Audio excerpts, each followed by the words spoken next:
unajua ndo unapenda umbea. Hiyo mimi naenda kazini sasa hivi bwana. Naenda kazini ujue. Bwana, hem niambie bwana. Kwa Snati mzangu ulipiga sana. Sio kupiga sana tu. Yaani hiyo sana kwenye pale zinakuwa nyingi. Yaani sana. Yaani ule mtoto kwanza, mimi hata nikikutana naye hivi, anatutemeka tu. Kumbe mwenye alikuwa ananipenda muda. Ina maana toka mwezi unaanza mimi ni kila siku hivi.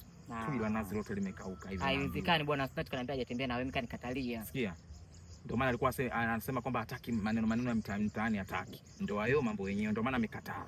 Sawa, lakini mimi sasa hivi hapa naweza nikakuwekea ushahidi, nikampigia simu na anafika hapa na naondoka naye. Sio. Jimalize. Huyo ndo Snati. Huyo ndo Snati. Sasa unasikia? Niache niende kazi. Wewe ulikuwa unajimaliza? Umepiga nani? Nimempigia simu nani? Wewe, mimi ndo Snati unajua? Mimi umetembea na mimi mara ngapi? Umetembea na mimi mara ngapi? Umetembea na mimi mara ngapi? Kuna siku ulikuwa umetangulia mbele, mimi nilikuwa nyuma. Acha uongo, Side, tabia yako hapa mtaani kote tushaijua. Acha tabia yako ya uongo, kusingizia watoto wa watu, wasichana wa watu unatembea nao. Huna hata uwezo kwa wamiliki.